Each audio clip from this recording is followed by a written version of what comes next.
Professor Washington Silas de Graff, nosso professor de faculdade, está sendo convocado mais uma vez da sala de aula para a telinha. Ele que dá uma aula aqui no Placar Transamérica. Professor, a segunda parcela do auxílio emergencial era para sair, não saiu. De repente agora parece que vai sair. E aí, professor, o que aconteceu no meio do caminho aí? Explica pra gente. Olá, Moura. Olá, amigos ligados do Placar Transamérica. Um forte abraço e hoje vamos trazer aqui a informação a respeito do auxílio emergencial, segunda parcela. Segunda parcela que, inclusive, na semana passada a gente havia anunciado aqui no programa Placar Transamérica, mas em cima da hora o governo recuou e não houve a antecipação da segunda parcela do auxílio emergencial. Que é o auxílio emergencial lá dos R$ 600, tá? E tudo isso aí, por que aconteceu? Aconteceu porque não havia previsão orçamentária e por motivos legais não havia o dinheiro não estava disponibilizado para ser pago, né? Inclusive a Caixa Econômica, na semana passada, tinha anunciado que durante a semana, na quinta e sexta-feira da semana passada, já sairia o pagamento. Porém, aí em cima da hora, acabaram cancelando esse pagamento. E aí o que aconteceu? Na sexta-feira, o governo federal emitiu uma medida provisória número 956, liberando uma dotação orçamentária de aproximadamente 27 bilhões de reais para o pagamento dessa segunda parcela. Então, quer dizer, não havia o dinheiro disponível.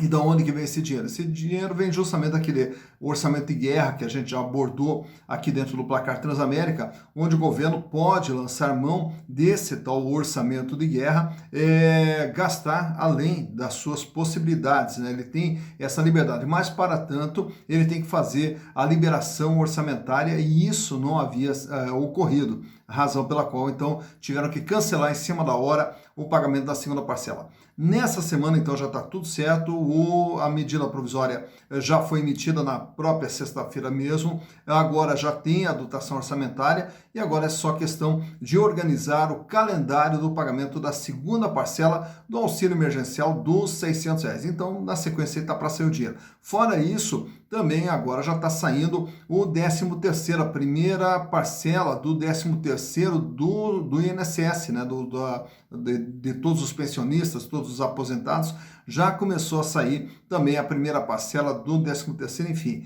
é dinheiro que está entrando no mercado e tentando acalmar um pouquinho, fazer com que a economia ande um pouquinho mais, apesar que a economia está começando a andar e no próximo bloco a gente vem falando sobre isso. Daqui a pouco a gente retorna aqui no Placar Transamérica.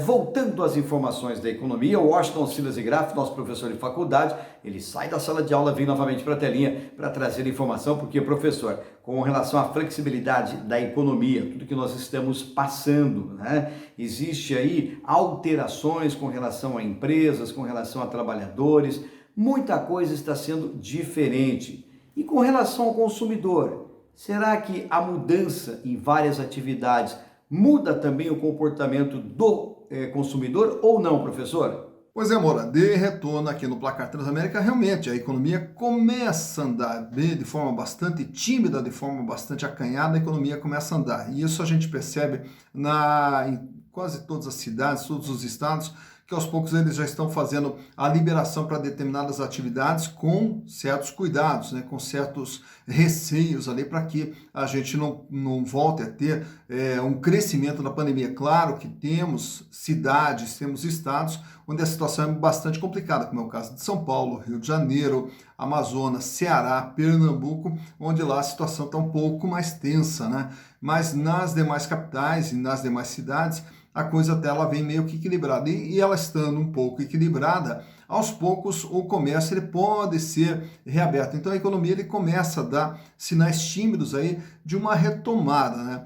E só que nessa retomada, uma das coisas que vai já ser observado é até uma mudança de comportamento do consumidor, né? Porque o consumidor ele tem algumas atitudes, até como se fala, o chamado efeito manada, né?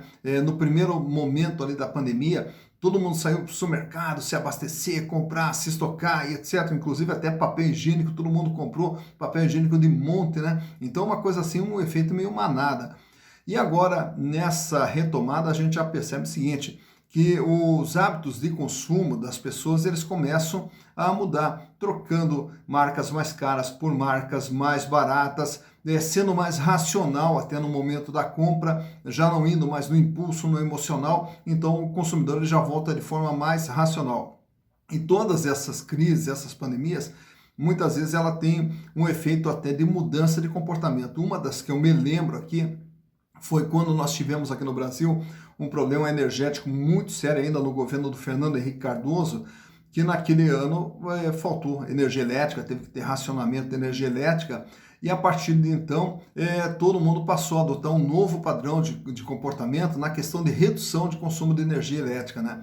E agora, quem sabe, essa pandemia vai trazer as pessoas também para uma redução do consumo, um consumo mais consciente, menos impulsivo e um consumo mais consciente. Pelo menos isso aí, algumas pesquisas aí, por exemplo, da Cantal, que já vem afirmando essa mudança do comportamento do consumidor, né? Enfim, tudo na vida vai mudando e todo mundo vai ter que ir se adaptando a todas as mudanças, né? E a partir de agora, quem sabe a gente tenha um consumidor mais consciente, um consumidor menos impulsivo e um consumidor mais racional, né? Fruto da mudança aí que a pandemia do coronavírus está colocando para todo mundo. Tá falando, Moura Júnior. Amanhã a gente volta aqui no Placar Transamérica com mais informações da área econômica.